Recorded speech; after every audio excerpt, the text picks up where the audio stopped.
Kasus Ammar Zoni seharusnya berakhir ketika ia dibawa ke sel, tapi semua berubah saat paket narkoba tiba-tiba ditemukan di bawah barang-barangnya. Hukuman yang harusnya bertahun-tahun mendadak berubah jadi seumur hidup, dan bisik-bisik gelap mulai menyebut nama seorang perwira tinggi AL yang kabarnya ikut menggerakkan semuanya. Tapi jika seorang perwira setinggi itu ikut bermain, sebenarnya apa yang sedang ditutupi? Sebelum kita lanjut ceritanya, jangan lupa ya like dan subscribe channel Saka Bercerita. Jangan lupa menulis asal daerah kalian di kolom komen, supaya kita lebih kenal dan dekat. Silakan duduk yang nyaman karena ceritanya baru dimulai. Let's go! Ada satu hal yang selalu kupelajari selama bertahun-tahun menangani kasus, bahwa kebenaran tidak pernah datang mengetuk pintu dengan sopan. Ia selalu datang dengan cara yang kasar, memaksa, atau tiba-tiba mencengkeram kerah bajumu ketika kau sedang tidak siap. Dan selama aku membersihkan jalan berdebu dari berbagai kasus kriminal, dari pembunuhan, pemerasan, peredaran narkoba, sampai skandal pejabat, aku sadar satu hal, semakin tinggi jabatan seseorang, semakin sedikit ruang bagi kejujuran. Namaku Budi Siregar, seorang komisaris polisi yang sudah mencicipi pahit manisnya berurusan dengan laporan yang kacau. Selama ini aku menganggap diriku cukup kebal dari tekanan. Aku sudah terbiasa berhadapan dengan orang-orang yang mencoba menyuapku, mengancamku, atau bersembunyi di balik seragam dan jabatan. Namun hari itu, hatiku terasa tidak tenang begitu menerima laporan internal tentang bukti baru dalam kasus Ammar Zoni. Sejak awal kasus itu sudah mengganggu nuraniku. Tidak ada yang terlalu salah, tetapi justru itu masalahnya. Terlalu rapi, terlalu sempurna, terlalu sesuai prosedur. Padahal di dunia nyata, tidak ada kasus narkoba yang rapi. Tidak ada tersangka yang kebetulan menyimpan barang bukti dengan cara seanggun itu. Selalu ada sisa ceroboh, jejak tak terlihat, atau pola yang tidak sinkron. Tapi dalam kasus Ammar, semua tampak seperti dirancang oleh tangan-tangan yang terbiasa merajut skenario. Aku duduk di ruang kerjaku, menatap tumpukan berkas yang tidak kusentuh sejak tadi pagi. Ruangan ini saksi bisu hidupku, bau kopi basi, kertas kusut, papan tulis penuh coretan, dan foto-foto kasus lama yang sudah terselesaikan. Biasanya ruangan ini merasa seperti teman. Tapi hari itu, rasanya seperti penjara. Saat itu aku baru saja membuka dokumen rahasia berstempel merah ketika pintu diketuk. "Kompol, ini laporan tambahan kasus Ammar Zoni," ujar seorang anggota muda sambil meletakkan map hijau di mejaku. Seketika tengkuku terasa dingin. Entah kenapa, firasatku mengatakan bahwa di dalam map itu, ada sesuatu yang lebih berat dari sekadar tambahan keterangan saksi. "Letakkan saja," kataku. Suaraku berat, bahkan aku bisa merasakannya sendiri. Begitu ia pergi, aku menarik napas panjang, membuka map itu perlahan. Dalam pekerjaanku, keputusan membuka map bisa mengubah hidup seseorang. Bisa menghidupkan atau mematikan harapan. Bisa jadi awal pembersihan nama, atau justru awal kehancuran. Dan benar saja, di dalamnya ada dua foto baru dan satu laporan digital forensik yang mencurigakan. Foto pertama menunjukkan koper hitam yang dibuka paksa. Di dalamnya ada paket narkoba yang dibungkus rapi. Foto kedua menunjukkan jaket Ammar yang dibalik kantong dalamnya ditemukan plastik kecil berisi serbuk putih. Aku menatap foto itu lama. Ada sesuatu yang terasa tidak benar. Aku tidak melihat bubuk narkoba.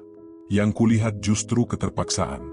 Seperti barang bukti ini tidak ditemukan, tapi ditaruh. Masalahnya, tidak ada satupun di laporan yang membahas kemungkinan manipulasi. Semuanya berisi bahasa-bahasa formal yang terlalu indah. Ditemukan persis, terjaring tepat waktu, sesuai SOP, saksi melihat, bukti konsisten. Lurus sekali. Seorang polisi berpengalaman sepertiku bisa merasakan aroma skenario dari jarak jauh. Tapi di sini, bukan hanya aromanya. Ini seperti seluruh ruangan dipenuhi bau skenario yang dituang dalam drum besar. Aku menyandarkan tubuh ke kursi, menatap langit-langit. Lama sekali aku tidak merasakan sesak seperti ini. Bahkan ketika menangani kasus pembunuhan pejabat dulu, aku tidak merasa setertekan ini. Mengapa baru sekarang muncul bukti segini rapi, gumamku pelan. Ada yang tidak ingin Ammar sekadar ditangkap. Ada yang ingin ia dihancurkan total. Aku membuka ulang rekaman persidangan pertamanya. Aku mendengar suara hakim, suara jaksa, suara pembela. Dalam rekaman itu, terlihat jelas Ammar berkata dengan nada putus asa bahwa ia dijebak. Saat itu, aku mengira itu hanyalah pembelaan standar seorang tersangka narkoba. Tapi setelah melihat bukti baru ini, seandainya dia benar.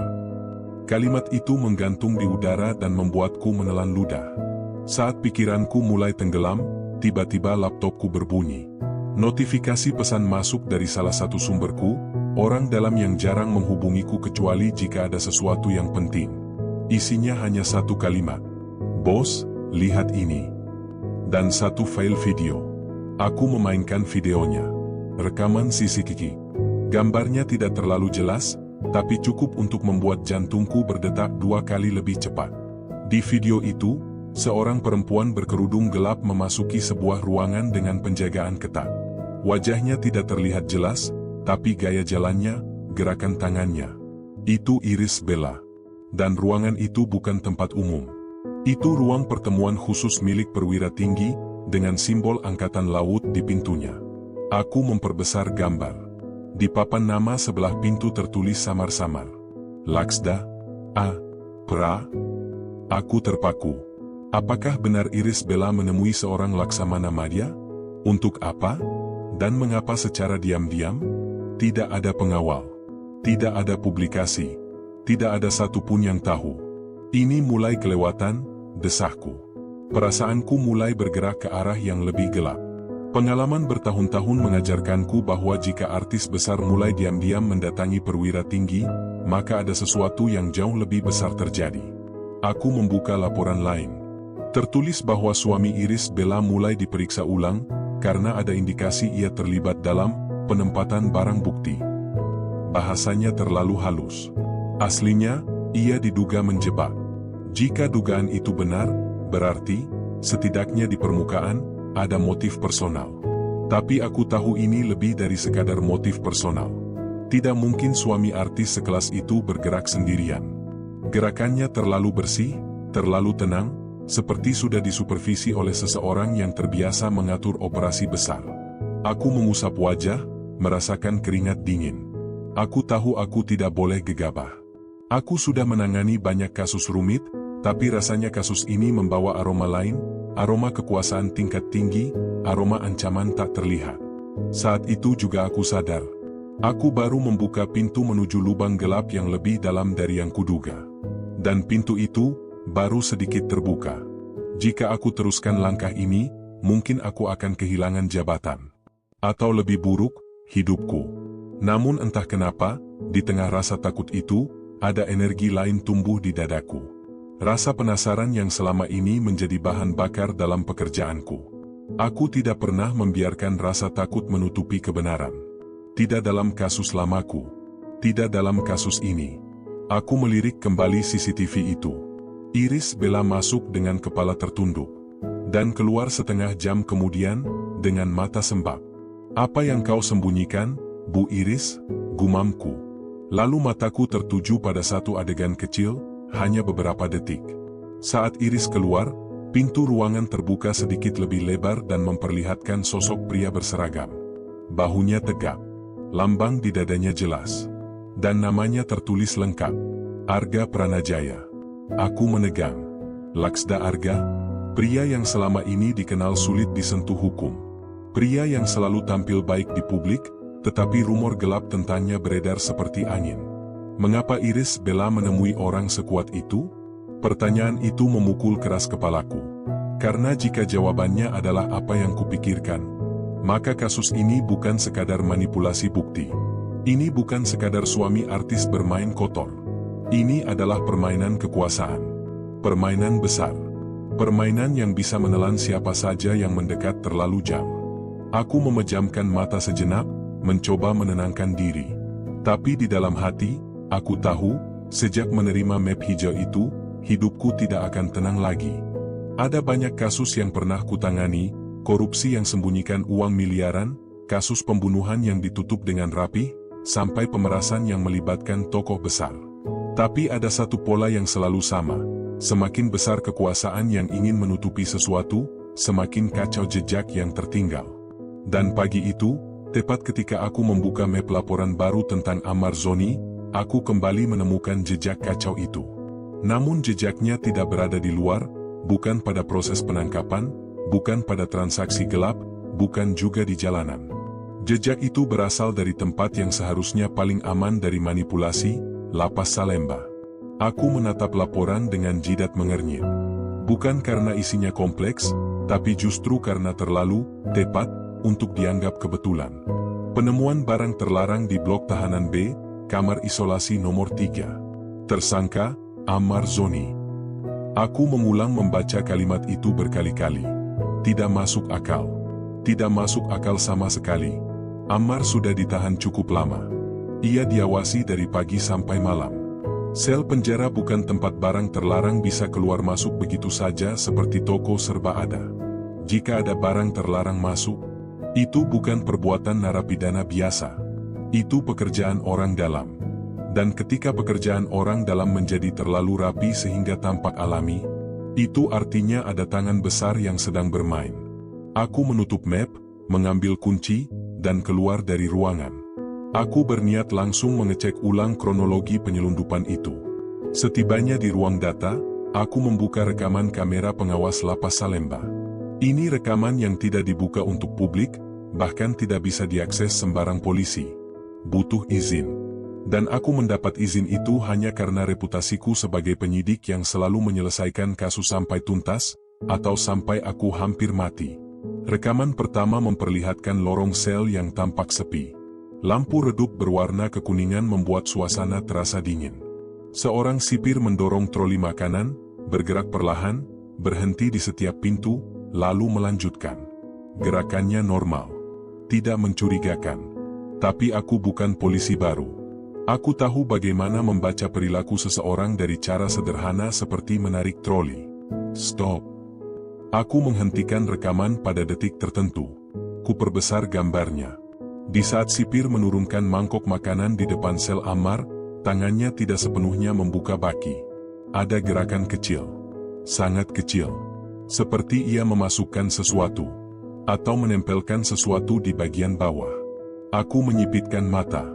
Lihat kau, siapapun yang menyuruhmu, dia pasti mengira aku tidak cukup teliti. Aku memundurkan rekaman 20 detik. Kuputar ulang. Gerakan itu muncul lagi, halus, cepat, tapi jelas bukan gerakan orang yang hanya menurunkan makanan. Aku memperlambat rekaman sampai kecepatan 1/10. Dan di detik itu, aku melihatnya. Sebuah plastik kecil. Benar-benar kecil. Ia meluncur dari telapak tangan sipir ke bawah nampan makanan. Bingo. Napas panjang keluar dari mulutku. Ada rasa marah bercampur lega. Marah karena betapa liciknya cara ini. Lega karena akhirnya aku menemukan titik awal kebohongan. Aku lanjutkan rekaman. Sipir pergi. Ammar keluar dari dalam sel mengambil makanannya. Ia hanya melihat sekilas ke arah kamera, wajahnya lelah, matanya sembab. Tidak ada tanda-tanda ia tahu ada jebakan menempel di wadah itu. Beberapa menit kemudian, muncul sipir lain yang menggeledah sel itu. Terlalu cepat. Terlalu terencana. Aku memukul meja dengan kepalan tangan. Ini bukan inspeksi mendadak, ini eksekusi. Ammar langsung dipaksa menghadap tembok, tangannya diborgol, dan di meja kecil samping kasur muncul plastik kecil itu. Aku memajukan tubuh, menatap layar lebih dekat. Tidak ada alasan logis bahwa barang itu benar-benar miliknya. Ia tidak menyentuh plastik itu sebelumnya. Ia bahkan tidak sempat membalik wadah makanan. Aku mengusap wajahku kasar. Ini jelas jebakan yang diselundupkan dari dalam. Aku lanjutkan penyelidikan. Kuambil laporan interogasi sipir yang menggeledah. Bahasanya datar, seperti diberi template. Ada informasi bahwa tahanan bernama Ammar menyimpan barang terlarang. Informasi dari mana, gumamku? Tidak ada penjelasan. Tidak ada saksi. Tidak ada alasan. Hanya frasa kosong. Dalam prosedur nyata, tidak mungkin ada penggeledahan tanpa laporan jelas. Tidak mungkin ada tindakan sepenting itu hanya berdasarkan intensitas kecurigaan. Jadi, jelas, penggeledahan itu sudah dijadwalkan. Bukan karena penemuan barang. Justru karena ada rencana menaruh barang. Aku meraih ponsel, menghubungi salah satu informanku di lapas. "Bang, aku perlu data sipir yang jaga di Blok B pada malam kejadian." Di seberang sana suara berat menjawab, "Bang Budi, hati-hati. Banyak yang ikut cawe-cawe. Aku kirim datanya, tapi jangan sebut nama gue." 3 menit kemudian data masuk. Nama-nama sipir bergulir di layar. Dan satu nama membuatku berhenti. Tangan yang menggulir layar itu tiba-tiba terasa dingin. Nama itu tercatat sebagai sipir senior. Dan ia punya catatan, kunjungan khusus, dari seorang tamu penting seminggu sebelum kejadian. Aku memperbesar data. Nama tamu itu, nama yang tidak kuduga muncul begitu cepat. Pranajaya. Sekejap jantungku berdetak keras. Pranajaya adalah marga yang tidak dimiliki banyak keluarga di Angkatan Laut. Dan ada satu nama yang paling mencolok di kepalaku, Laksda Arga Pranajaya. Aku terduduk. Pikiranku berputar cepat. Aku menatap tembok seperti menatap sebuah rahasia yang baru saja membuka dirinya. Jika benar sipir itu mendapat tamunya, dan tamunya bermarga sama seperti Arga. Apa artinya? Tidak mungkin seorang Laksamana Madya turun langsung membawa barang haram. Tidak mungkin ia membuang waktunya datang ke lapas hanya untuk bertemu sipir rendah. Kecuali ia ingin memastikan sesuatu berjalan sempurna. Kecuali ia ingin memastikan bahwa rencana penjebakan itu tidak gagal. Dan pada detik itu, aku kembali melihat wajah Iris Bella dalam rekaman CCTV. Bagaimana ia menunduk. Bagaimana ia memohon. Bagaimana ia keluar dengan mata merah. Dia minta tolong pada orang yang justru memerintahkan semua ini. Aku menghela napas panjang. Tubuhku terasa berat. Seakan seluruh beban kasus ini menempel di punggungku. Aku berdiri, menatap papan tulis, menarik garis merah dari nama Ammar, menuju blok lapas Salemba, menuju sipir, menuju nama tamu, dan akhirnya berhenti di satu lingkaran besar yang kutulis dengan spidol merah menyala. Arga Pranajaya. Tanganku bergetar. Bukan karena takut, tapi karena aku tahu apa arti dari lingkaran itu. Kasus ini bukan lagi tentang narkoba. Bukan tentang publik figur. Bukan tentang seorang suami yang panik dan ingin menjebak seseorang. Ini tentang jaringan besar. Jaringan yang ingin membuat Ammar diam. Jaringan yang mampu menyusup sampai ke dalam lapas Salemba. Jaringan yang bisa menggerakkan sipir, menggiring opini, dan mengubah masa hukuman menjadi seumur hidup. Dan aku, tanpa sadar sudah memulai perang dengan mereka. Perang yang mungkin saja membuatku hilang jabatan, hilang karir, hilang nyawa. Namun langkahku tidak bisa kembali. Aku sudah melihat terlalu banyak. Sudah mencium bau busuknya. Sudah merasakan ketakutan yang tersembunyi dalam laporan-laporan rapi. Aku menatap layar laptop sekali lagi. Plastik narkoba kecil itu masih terpampang jelas. Jebakan, paksaan, rekayasa, dan satu nama penyusunnya mulai terlihat sangat jelas. Arga, apa sebenarnya yang kau sembunyikan? Bisikku. Pertanyaan itu menggema lama. Lama sekali. Hingga aku sadar, bab 2 hanya pintu kecil menuju gelapnya labirin. Dan aku sudah terlanjur masuk.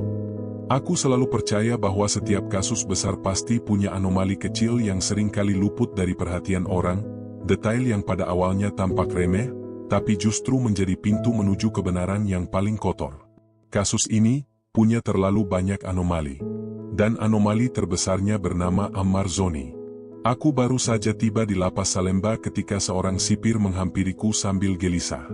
"Komandan, ada yang harus Bapak lihat sendiri." Nada suaranya seperti seseorang yang sedang memikul rahasia yang bisa meruntuhkan karirnya. "Kasus Ammar?" tanyaku. Ia menelan ludah. "Iya, Komandan. Ada insiden." Insiden. Aku sudah terlalu sering mendengar kata itu. Dan dalam pengalaman panjangku, insiden di dalam lapas tidak pernah berarti hal baik.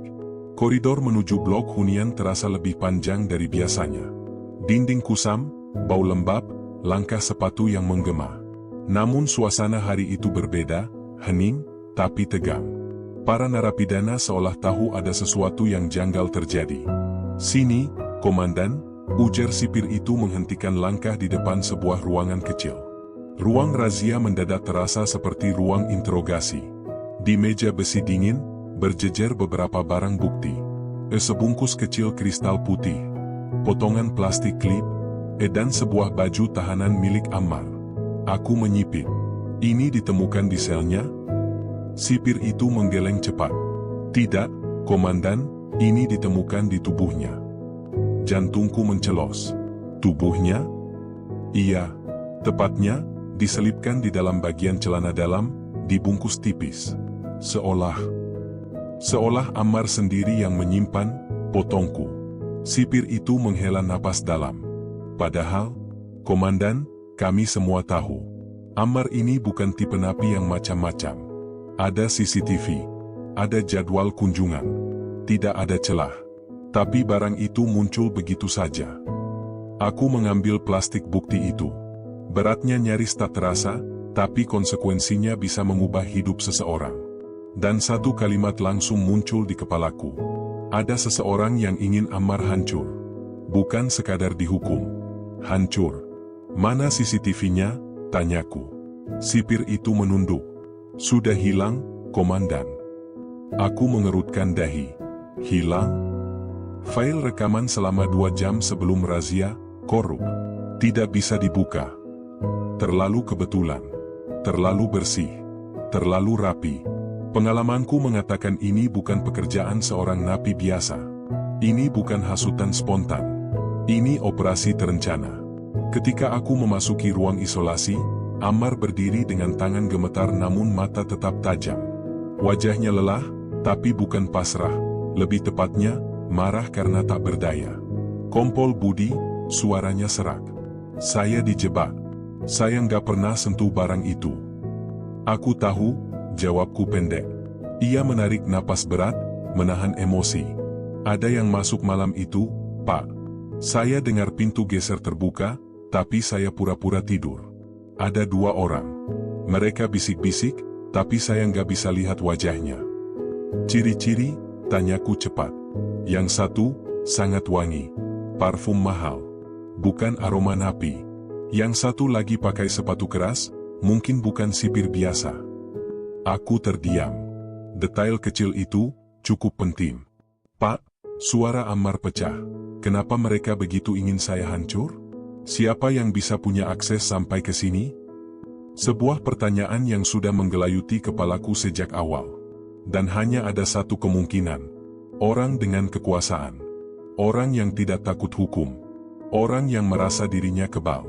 Saat aku meninggalkan ruang isolasi, ponselku bergetar. Pesan masuk. Nomor tidak dikenal. Berhenti gali kasus Ammar. Ini bukan urusanmu. Mataku menyipit. Tulisan singkat, dingin, dan penuh ancaman tersirat. Tapi ada satu hal yang orang itu salah besar.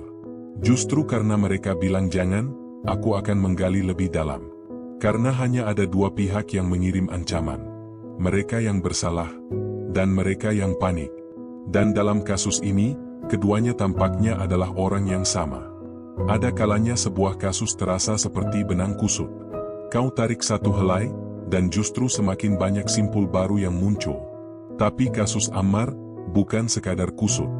Kasus ini seperti seseorang dengan sengaja menenun jaring rumit agar siapapun yang menyentuhnya ikut terperangkap. Dan ancaman tadi malam adalah buktinya. Pagi itu, aku berada di ruang kerja, membuka berkas laporan razia di sel Ammar. Ada yang janggal, lagi. Jumlah petugas yang bertugas malam itu melebihi standar.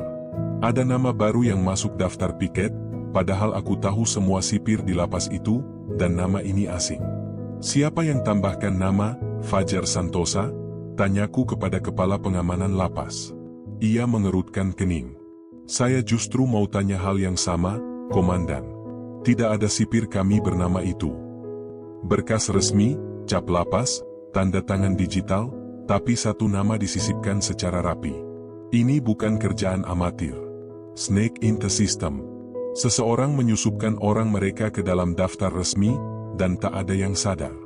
Aku meminta akses ke ruang kontrol CCTV. Ruangan gelap, hanya diterangi monitor besar yang menampilkan area lapas. Seorang operator duduk gelisah. Tampilkan rekaman 2 jam sebelum barang ditemukan di sel Ammar. Operator menelan ludah. Rekamannya sudah rusak, Komandan. Aku tahu, potongku. Tapi tunjukkan filenya. Ia membuka folder. Dan aku bisa melihat jelas, file itu memang ada. Ukurannya normal. Tapi tiap kali dibuka, layar hanya menunjukkan noise hitam putih. Namun ada satu hal yang membuatku terpaku, waktu kerusakan. File itu terakhir diakses pukul 1.13 dini hari. Tepat 27 menit sebelum menurut laporan, 2 pria misterius memasuki blok tahanan Ammar. Terlalu presisi, terlalu kebetulan. Dan pembobolan file CCTV dengan waktu serapi itu, karya orang profesional. Keluar dari ruang kontrol, aku kembali melihat pintu besi lapas yang berlapis-lapis. Selalu kutahu dunia ini keras, tapi hari itu terasa lebih gelap dari biasanya. Saat aku hendak menuju parkiran, seorang sipir muda mendekat dengan raut takut. Ia memastikan tak ada yang melihat, lalu berbisik. "Komandan, saya punya rekaman cadangan." Jantungku langsung menegang. Rekaman apa? Kamera backup yang dipasang diam-diam oleh kepala regu lama sebelum ia pindah tugas. Tidak ada yang tahu kamera itu masih aktif. Bahkan admin CCTV tidak tahu jalurnya. Sipir itu membuka ponselnya, menunjukkan file. Dan di rekaman yang buram tapi cukup jelas itu, aku melihat 2 sosok berjaket hitam memasuki area sel Ammar. Wajah mereka tidak terlihat. Tapi ada hal yang membuat bulu kuduku berdiri. Salah satu dari mereka mengenakan jammer sinyal portable, alat yang biasanya digunakan dalam operasi intelijen. Dan yang kedua, di pergelangan tangannya ada jam gelang taktis TNI edisi terbatas, yang hanya dimiliki oleh perwira menengah ke atas. Aku membeku. Ini bukan ulah napi. Bukan sipir nakal. Bukan preman bayaran. Ini ulah seseorang yang punya akses militer. Seseorang yang sangat berpengaruh. Seseorang yang bisa memerintahkan siapapun untuk masuk ke penjara dan keluar tanpa meninggalkan jejak. Pulang ke kantor, aku membuka laptop, memeriksa daftar perwira aktif, mencocokkan jam taktis tadi dengan data inventaris resmi. Dan dari ratusan nama, hanya ada 13 perwira aktif yang memiliki model jam itu. Aku cek satu persatu, hingga mataku tertahan pada satu nama. Nama yang selama ini hanya kudengar sebagai desas-desus. Nama yang terkenal sulit disentuh hukum. Nama yang hanya diucapkan dengan suara pelan oleh banyak orang. Laksda, P. Arga Pranajaya. Namun sebelum aku sempat melanjutkan analisis, ponselku berbunyi. Nomor tak dikenal lagi. Kali ini bukan pesan. Panggilan langsung. Aku angkat. Suara di seberang terdengar berat, terkontrol, dingin. "Kompol Budi, berhenti bermain dengan hal yang bukan level Anda." Aku terdiam. Suara itu melanjutkan, lebih pelan. "Beberapa rahasia, dibiarkan tetap rahasia demi kebaikan semua pihak." Lalu sambungan terputus. Tanpa salam. Tanpa penjelasan. Tanpa memberi kesempatan bertanya. Hari itu, untuk pertama kalinya, aku merasakan sesuatu yang jarang sekali kurasakan selama puluhan tahun menangani kasus besar. Bukan takut, tapi sebuah firasat buruk, bahwa aku baru saja mengetuk pintu seseorang yang tidak seharusnya kusentuh. Dan nama itu, Arga Pranajaya, terus berdengung di kepalaku, seperti awal dari badai yang jauh lebih besar. Ada satu hal yang tak pernah gagal membuatku waspada. Ketika ancaman datang setelah bukti kuat muncul. Sejak panggilan bersuara misterius itu, aku tahu satu hal dengan pasti. Aku sedang diikuti. Dan di pekerjaanku, perasaan seperti itu bukan paranoia. Itu insting bertahan hidup. Hari itu hujan turun sejak sore. Bukan hujan deras, tapi rintik yang konstan, cukup lama untuk membuat jalan mengkilap seperti kaca. Aku baru keluar dari kantor setelah rapat mendadak bersama Kapolres. Tidak ada yang istimewa di rapat itu, hanya pembahasan umum, tapi sorot mata Kapolres terasa aneh. Seolah ia ingin mengatakan sesuatu, tapi memilih diam. Dan diam, terkadang jauh lebih keras daripada kata-kata. Saat aku masuk ke mobil, wiper menyapu kaca perlahan. Namun di balik pantulan kaca, aku melihat sesuatu. Sebuah motor hitam berhenti tidak jauh. Pengendara mengenakan jas hujan gelap, wajah tertutup helm full face. Motor itu tidak bergerak, tidak menyalakan lampu, tidak menoleh. Tapi ia ada. Seolah menunggu. Aku tidak menatap langsung. Aku memasukkan kunci, menyalakan mesin, dan bergerak seperti biasa. Motor itu tetap di tempat. Tapi begitu mobilku memasuki jalan besar, motor itu ikut bergerak. Awalnya ia menjaga jarak, lalu perlahan mendekat. Sangat perlahan. Aku mengenal pola ini. Bukan begal. Bukan intel polisi. Bukan anak jalanan. Ini pola surveillance. Motor itu selalu berhenti tepat ketika aku berhenti. Tetap di belakang ketika aku memperlambat mobil. Menjaga jarak aman, tapi tidak pernah hilang dari spion tengah. Setiap detik membuat napasku semakin berat. Aku tidak bisa pulang. Tidak dengan risiko menempatkan keluargaku dalam bahaya. Jadi aku mengalihkan arah menuju kawasan hunian lama di pinggiran kota, tempat yang sudah lama kosong dan jarang dilalui kendaraan. Saat mobilku masuk ke jalan sempit yang sepi, motor itu berhenti. Ia tidak ikut masuk. Ia hanya menunggu di mulut jalan. Jadi kau hanya mengantar, gumamku pelan. Itu bukan ancaman langsung. Itu pesan. Pesan bahwa aku sedang diawasi. Bahwa siapapun di balik semua ini, ingin aku tahu mereka ada di dekatku. Aku turun dari mobil, memastikan sekeliling kosong. Lalu, dari balik bayangan rumah kosong yang catnya mengelupas, muncul sosok pria parubaya dengan payung hitam dan raut wajah tegang. Nama itu membuatku mengernyit. Rama, wartawan investigasi senior, partner lamaku dalam banyak kasus besar. Tapi malam itu, wajahnya tidak mencerminkan keberanian biasanya. Bang Budi, suaranya bergetar. Kita harus bicara. Sekarang. Aku menilai ekspresinya. Takut. Bukan takut biasa, takut karena melihat sesuatu yang tidak seharusnya dilihat. Ada apa? Ia menatap kiri kanan sebelum berbicara.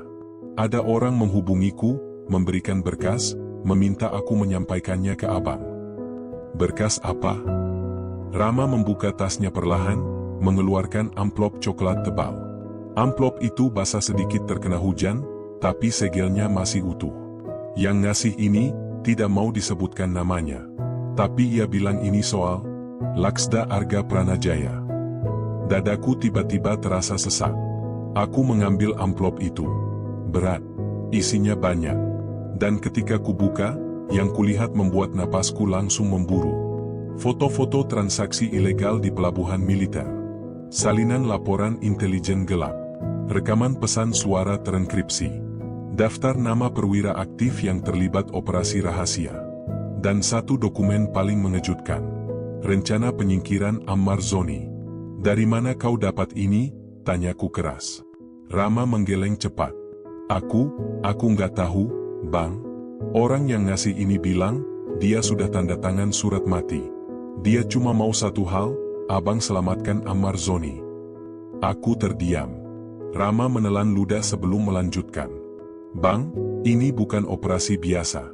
Ini bukan jaringan bandar. Ini bukan barter jabatan. Ia mendekat, suaranya melemah. Ini operasi gabungan orang-orang yang gak mau namanya dikenal publik. Mereka gerakan aparat, kriminal, intel, bahkan militer untuk satu tujuan, menutup mulut Ammar Zoni. Hening sejenak. Hanya suara hujan yang jatuh di atap seng rumah kosong itu. Lalu Rama berkata pelan, sangat pelan, seperti seseorang yang takut namanya didengar angin. Bang, Laksda Arga itu bukan orang yang harusnya abang deketin. Dia bukan sekadar perwira tinggi. Apa maksudmu? Rama menatapku dengan mata merah, setengah takut, setengah pasrah. Dia dalang, Bang, dalang dari semuanya. Dan saat kata itu meluncur, hujan tiba-tiba terasa lebih dingin. Udara lebih berat. Dan malam menjadi lebih pekat daripada sebelumnya. Mobilku bergetar pelan ketika notifikasi masuk. Satu pesan pendek. Nomor tak dikenal lagi. Jangan lanjutkan, Kompo. Atau seseorang yang sangat kau sayangi, akan jadi berita berikutnya. Dan untuk pertama kalinya selama penyelidikan ini, kulit tengkuku benar-benar merinding. Karena ancaman ini berbeda. Ancaman ini terasa nyata. Ada batas antara penyelidikan dan perang. Dan malam ketika pesan ancaman itu masuk, aku tahu aku baru melangkah melintasi batas itu. Bukan lagi sekadar membongkar kasus. Ini sudah menyentuh wilayah yang hanya dihuni orang-orang kebal hukum. Dan mereka mengincarku. Pagi harinya, aku kembali ke kantor dengan kepala yang berat. Bukan karena kurang tidur, tapi karena pikiranku dipenuhi pertanyaan yang terus mengejar tanpa henti. Jika benar Laksda Arga Pranajaya adalah dalang, kenapa ia ingin menjebak Ammar Zoni? Apa mungkin Ammar melihat sesuatu? Atau Ammar menyimpan informasi yang tak seharusnya ia ketahui? Pikiranku berputar cepat, tapi satu hal jelas. Aku membutuhkan akses ke seseorang yang pernah berhubungan langsung dengan Arga. Dan nama itu langsung muncul di layar pikiranku, Iris Bella. Wanita yang diam-diam menemui Arga malam itu. Yang memohon agar suaminya tidak dipenjara. Yang tanpa sadar justru meminta pertolongan kepada dalang sebenarnya. Siang itu, aku memutuskan menghubungi Iris melalui nomor yang kudapat dari rekan di unit lain. Tidak mudah menghubungi publik figur yang tengah dilanda badai pemberitaan, tapi aku harus mencoba. Nada sambung berdering panjang sebelum akhirnya tersambung. Saya Iris, siapa ini? Suaranya terdengar lelah, kerim. Ada retakan di tiap kata. Ibu Iris, saya Kompol Budi Siregar. Saya menangani kasus yang melibatkan suami Anda dan... Belum sempat menyelesaikan kalimat, ia langsung memotong cepat. Saya tidak punya urusan lagi dengan polisi, suaranya gemetar. Setiap saya bicara, semuanya makin berantakan. Ibu, tolong dengarkan saya sebentar. Saya tahu ibu pernah bertemu Laksda Arga. Hening. Sunyi yang panjang. Lalu napasnya terdengar tersendat. Kak, kau dapat dari mana informasi itu? Itu bukan poinnya. Ibu dalam bahaya. Dan saya butuh tahu apa yang sebenarnya terjadi malam itu. 1 detik. 2 detik. 3 detik. Lalu Iris berkata dengan suara kecil, suara seseorang yang terpojok oleh ketakutan. Baik, bertemu saya. Tapi jangan di rumah. Jangan di kantor. Dan jangan pakai mobil dinas. Kalau mereka lihat kita, saya habis. Aku menarik napas panjang. Baik, ibu pilih tempatnya. Tempat yang sepi, yang tidak ada CCTV. Ia berhenti sejenak, lalu melanjutkan.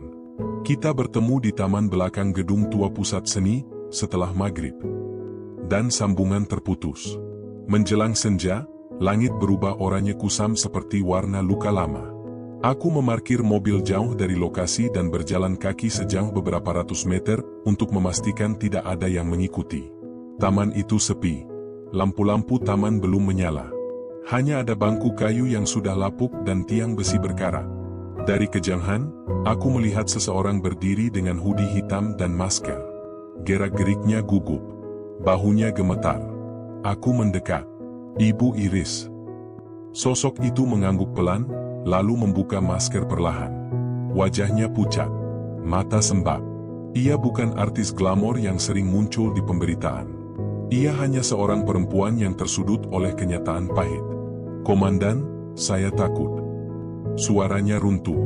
Kalian tidak tahu seberapa dalam semua ini. Apa yang terjadi malam itu? Tanyaku langsung. Ia menatapku lama. Sangat lama. Lalu ia menghembuskan napas dalam, seolah mencoba mengeluarkan beban yang menyesakkan dadanya. Saya menemui Laksda Arga, untuk memohon agar suami saya tidak dijebloskan ke penjara. Ia terhenti, matanya berkaca. Saya pikir dia bisa membantu. Saya pikir dia orang berkuasa yang punya hati. Tapi, suara Iris patah. Ia menggigit bibir menahan tangis. Lalu, dengan suara yang hampir berbisik. Komandan, Arga bukan penyelamat. Dia iblis. Dia biang semua ini. Aku tak bergerak. Menunggu ia melanjutkan tanpa mendesaknya. Iris meremas tangannya sendiri, gemetar. Dia bilang, suami saya cuma pion kecil. Barang itu bukan urusan pribadi.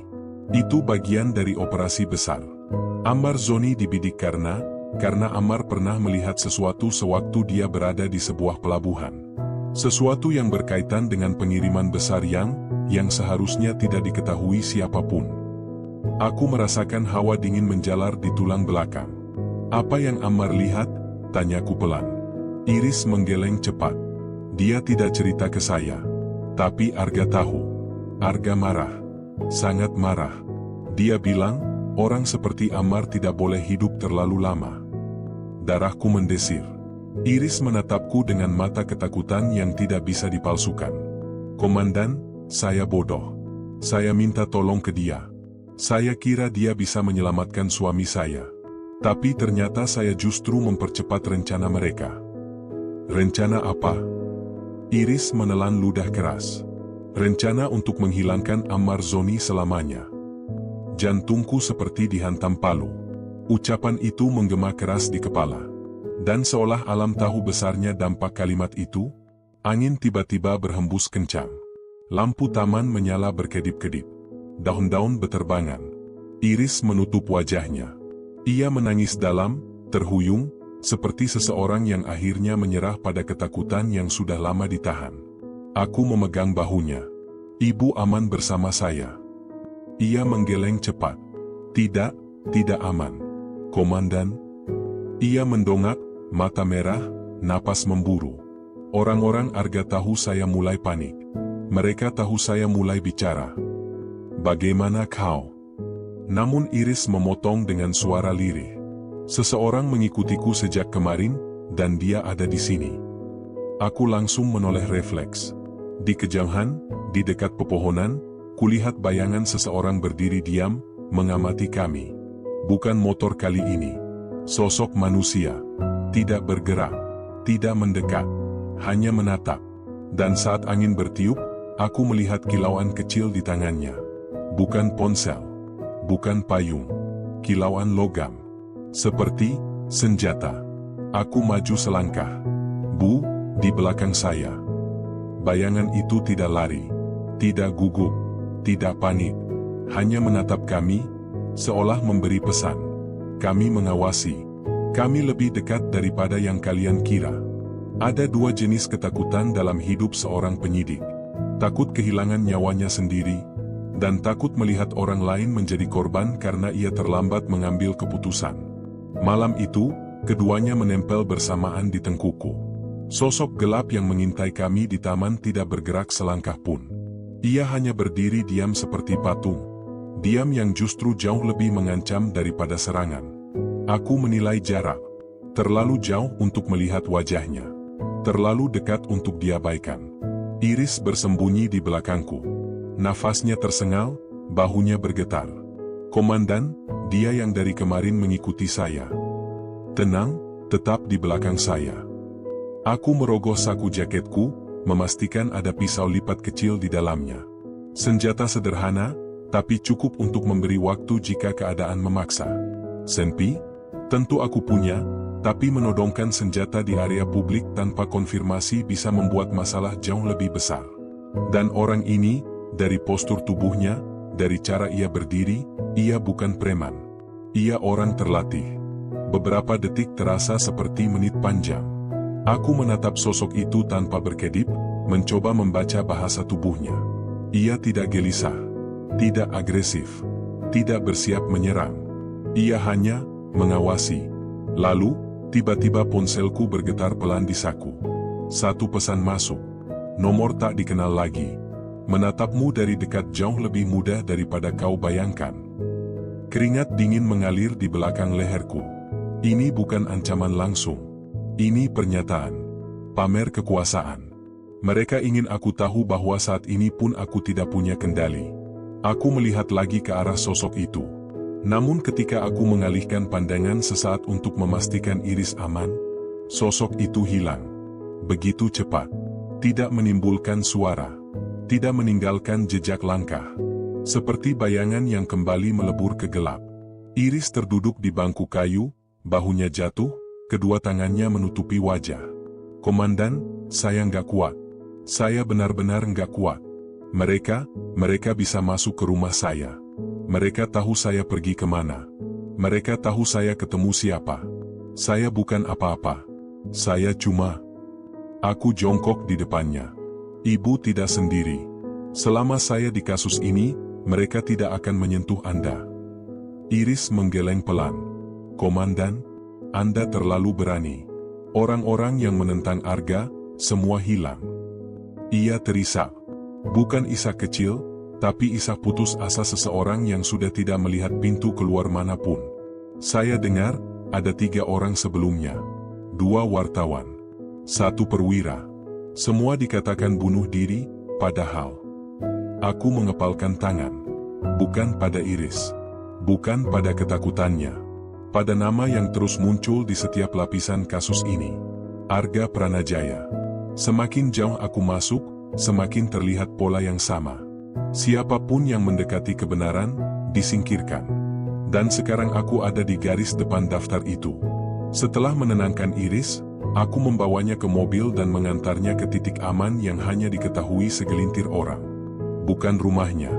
Bukan rumah keluarganya. Bukan lokasi yang bisa dilacak. Setelah memastikan ia masuk ke dalam gedung aman, aku kembali ke mobil. Dan di sana, hal berikutnya terjadi. Aku menutup pintu mobil. Menghela napas panjang. Lalu kulihat kertas kecil terselip di kaca depan. Aku tahu itu tidak ada sebelum aku turun. Seseorang menaruhnya ketika aku bersama Iris. Aku membuka kertas itu. Tulisan tangan. Singkat. Tidak ada tanda tangan. Kompol Budi Siregar. Kau masuk terlalu dalam. Ini peringatan terakhir. Tidak ada ancaman fisik. Tidak ada kata kasar. Justru itulah yang membuatnya jauh lebih mengerikan. Orang yang menulis ini bukan orang sembarangan. Ini bukan gaya penjahat jalanan. Ini bukan pesan emosional. Ini pesan dari seseorang yang tahu bahwa ia punya kuasa mengambil nyawamu kapan saja ia mau. Aku menyalakan mesin mobil. Dan saat mobil bergerak, sesuatu di dashboard mobil menyala merah. Sensor sistem keamanan mobil mendeteksi benda asing. Bukan bom. Bukan tracker biasa. Alat kecil bulat menempel di bawah dashboard. Alat yang hanya digunakan 2 instansi di negara ini. Intelijen dan militer. Aku mematikan mesin. Jantungku berdetak cepat. Alat itu bukan sekadar pelacak. Alat itu mampu merekam suara. Artinya, mereka mendengarkan percakapanku dengan Iris sejak tadi. Mereka tahu semuanya. Termasuk pernyataan paling sensitif yang Iris ucapkan. Bahwa Arga ingin menghilangkan Ammar selamanya. Aku terdiam cukup lama.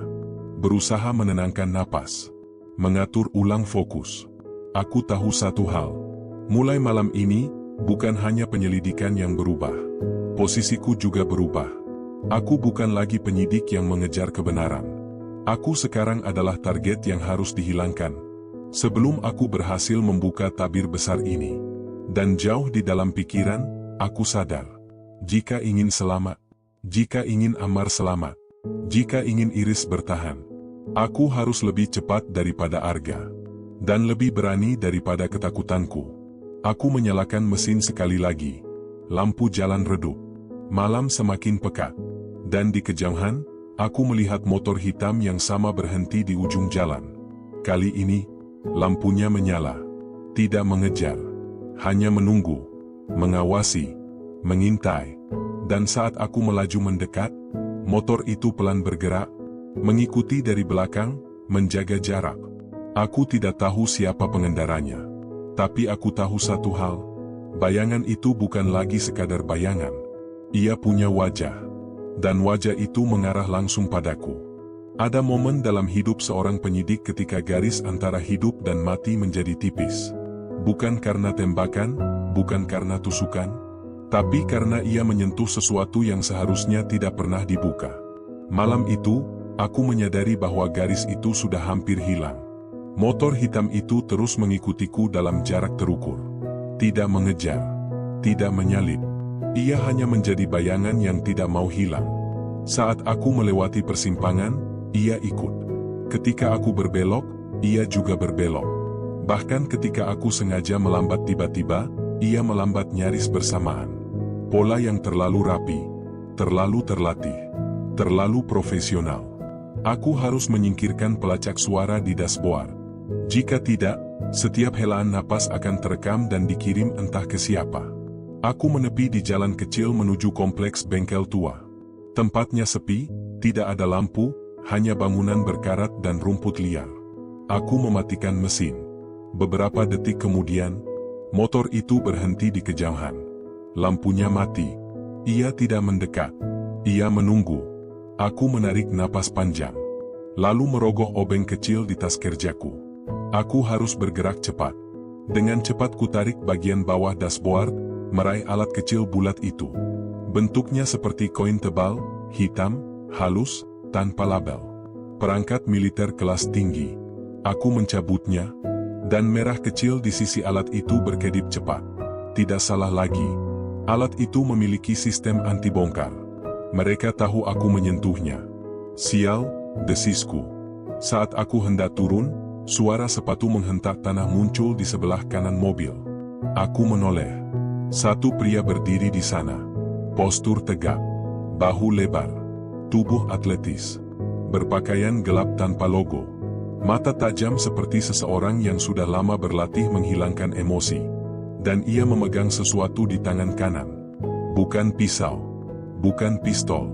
Alat kecil berbentuk remote. Remote pemicu. "Apa yang kau lakukan di mobilku?" tanyaku dingin. Pria itu tidak menjawab. Ia hanya menatapku. Pandangan kosong tapi membawa pesan yang jelas. Aku tidak datang untuk bicara. Tangan kirinya bergerak pelan ke dalam jaket. Gerakan halus, nyaris tak terdengar. Gerakan seorang pemburu. Aku tahu tanda itu. Detik berikutnya, ia menarik sesuatu. Bukan senjata, tapi foto. Foto seorang wanita. Matanya tegang. Wajahnya pucat. Aku kenal wajah itu. Iris Bella. Dan di bawah fotonya ada tulisan tangan. Diam. Atau dia hilang duluan. Dadaku naik turun. Aku merasa darahku berdesir, antara marah dan takut. "Apa maumu?" kataku perlahan. Pria itu maju satu langkah. Aku hanya menyampaikan pesan. "Dari siapa?" Ia tersenyum tipis. Senyum yang bukan senyum betulan. "Kau tahu dari siapa?" Nama itu langsung muncul di kepalaku. Arga Pranajaya. Laksamana. Perwira. Dalang. Bayangan gelap di seluruh kasus ini. "Kompol," pria itu melanjutkan pelan. "Berhenti. Hari ini. Detik ini. Jangan ganggu alur yang sudah ditetapkan." "Alur?" ulangku. Ia mengangguk. "Ammar Zoni, bukan masalahmu lagi. Dia bagian dari operasi. Dan operasi itu tidak boleh diganggu. Kau tidak mengerti apa yang dia lihat. Siapa yang dia lihat. Atau apa yang dia simpan." Aku mengepalkan tangan. Apapun yang dia lihat, tidak ada yang pantas dihukum seumur hidup untuk kejahatan yang tidak dia lakukan. Pria itu tidak mengubah ekspresi. Kalau kau terus bergerak, dia tidak hanya dihukum. Ia mendekat, menatap tajam. Dia akan dihilangkan. Tulang-tulangku terasa menegang. Ini bukan lagi ancaman kepada Ammar. Ini ancaman kepada setiap orang yang terkait dengan kasus ini. Termasuk aku.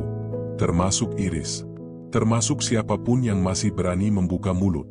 "Kenapa kalian takut pada kebenaran?" tanyaku. Pria itu tertawa pelan untuk pertama kalinya. Bukan tertawa bahagia. Tawa seseorang yang sudah yakin menang.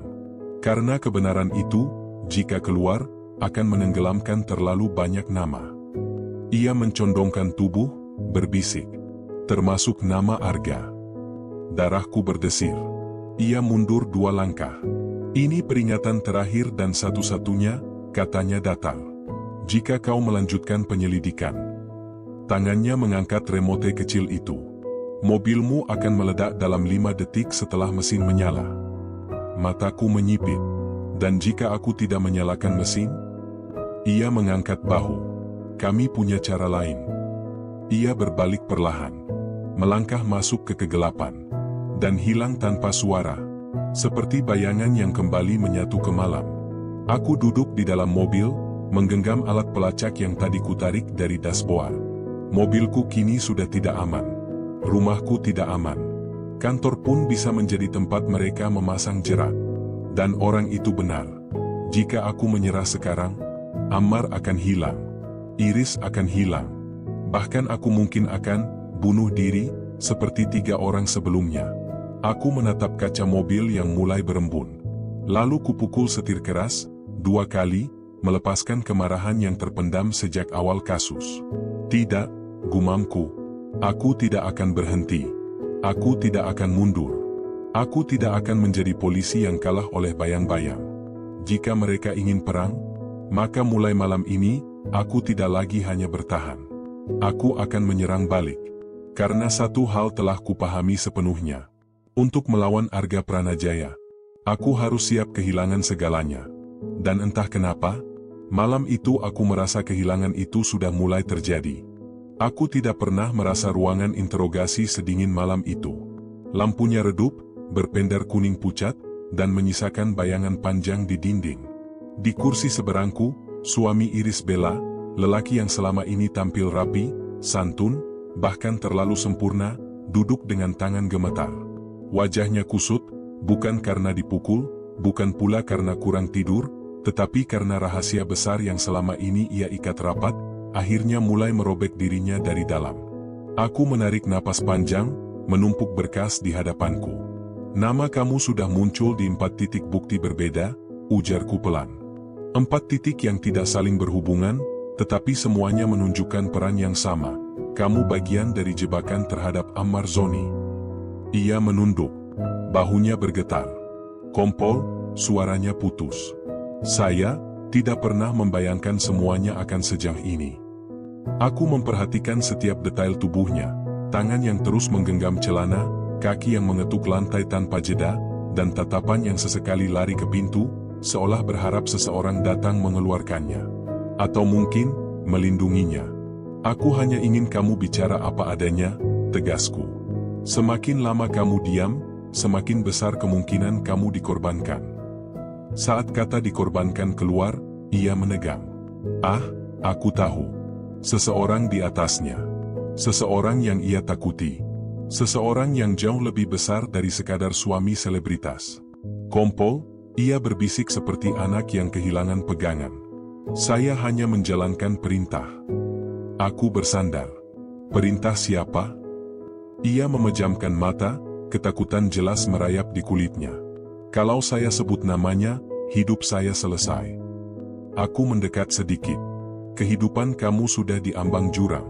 Lebih baik jatuh dengan kebenaran ketimbang didorong tanpa bisa memilih. Ia menggigit bibirnya. Menahan sesuatu. Mungkin rasa bersalah, mungkin rasa takut. Atau keduanya bercampur menjadi satu badai yang tak bisa ia lawan. Beberapa menit berlalu tanpa suara, hanya dengusan napas yang makin berat.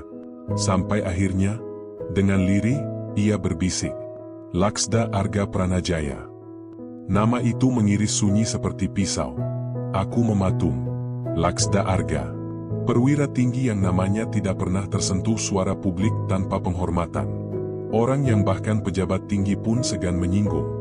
Nama yang, beberapa jam lalu, disebut Iris Bella sebagai tempat ia memohon perlindungan. Gila. Dia, lanjutnya, dia yang suruh saya menaruh paket itu. Dia yang meminta saya pastikan Ammar Zoni dihancurkan reputasinya. Katanya, Ammar tanpa sengaja melihat sesuatu yang tidak boleh diketahui siapapun. Aku mencatat cepat. Apa yang dia lihat? Rumah gudang dekat pelabuhan, jawabnya sambil mengusap wajah. Ammar hanya lewat. Tidak sengaja melihat aktivitas bongkar muat, dan melihat orang-orang Arga berada di sana. Dia bukan target awal. Tapi Arga panik. Dia butuh kambing hitam yang sempurna. Saya, dipakai sebagai tameng. Aku menelan rasa pahit yang naik di tenggorokan. Berarti kamu sadar perbuatanmu akan menghancurkan hidup orang lain? Ia langsung menangis. Benar-benar menangis. Sesenggukan yang membuat kata-katanya patah. Saya pikir efeknya tidak sejang itu. Saya pikir dia hanya ingin menakuti. Saya tidak tahu Ammar akan dipindah ke Nusa Kambangan. Saya tidak tahu hakim bisa ditekan sampai menjatuhkan hukuman seumur hidup. Saya bodoh. Aku menghela napas panjang. Ada rasa benci, tetapi juga kasihan. Ia memang bersalah. sangat bersalah. Namun di depan mataku, ia juga jelas merupakan pion yang tumbuh dalam ketakutan dan dipelihara oleh kekuatan yang tak kasat mata. Namun aku harus tetap memainkan peranku. Dan Iris Bella, tanyaku akhirnya. Kenapa dia sampai mencari Arga? Ia mendongak dengan wajah merah. Iris tidak tahu apapun. Dia pikir Arga orang baik yang bisa melindungi saya. Dia tidak tahu dia sedang memohon kepada orang yang ingin memastikan saya ikut tenggelam. Aku terdiam lagi. Ada ironi pahit di sana. Perempuan itu datang dengan harapan, tanpa sadar membawa dirinya tepat ke mulut harimau. Kompol, ujarnya lagi, suaranya parau, saya siap mengaku. Tapi, bisa tidak saya dipindahkan? Jangan tempatkan saya di sel yang sama. Ada orang-orang Arga di dalam. Nada itu jelas. Ketakutan itu nyata. Kalau saya tetap di sana, saya tidak akan bertahan sampai besok. Aku berdiri, melihatnya sekali lagi. Lelaki yang pernah menjadi sosok publik yang tak bercela, kini runtuh seperti bangunan tua yang diterjang badai.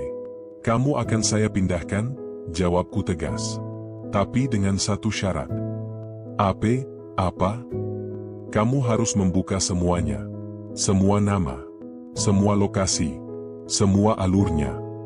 Ia mengangguk cepat, seperti orang yang baru saja menarik kepala dari air. Saya akan ceritakan semuanya. Bahkan hal-hal yang selama ini saya sembunyikan dari keluarga saya sendiri. Aku menutup berkas, mematikan recorder, dan berdiri. Namun sebelum aku melangkah keluar, ia memanggilku pelan. Kompo. Aku menoleh. Kalau saya tidak selamat nanti, tolong pastikan Ammar Zoni dibebaskan. Dia tidak layak menanggung dosa saya. Hening sejenak. Aku hanya bisa mengangguk. Fokus bertahan hidup dulu, jawabku sambil mematikan lampu ruangan. Sisanya, biar saya yang urus. Ketika pintu tertutup, aku merasa dadaku sesak. Bukan hanya karena sebuah nama besar akhirnya muncul secara gamblang, tetapi karena permainan ini ternyata lebih kelam dari yang kubayangkan. Dan malam itu, untuk pertama kalinya sepanjang karierku, aku merasakan sesuatu yang jarang kutemui. Ketakutan. Karena yang akan kuseberangi bukan lagi batas hukum, melainkan batas nyawa. Aku jarang merasa gelisah saat memasuki kantor pada pagi hari. Biasanya aku berjalan dengan langkah mantap, membawa keyakinan bahwa setiap kasus pasti ada ujungnya. Tetapi pagi itu berbeda. Langit tampak pucat, udara terasa kaku, dan para anggota di koridor menatapku dengan campuran khawatir dan waspada. Ada sesuatu yang berubah.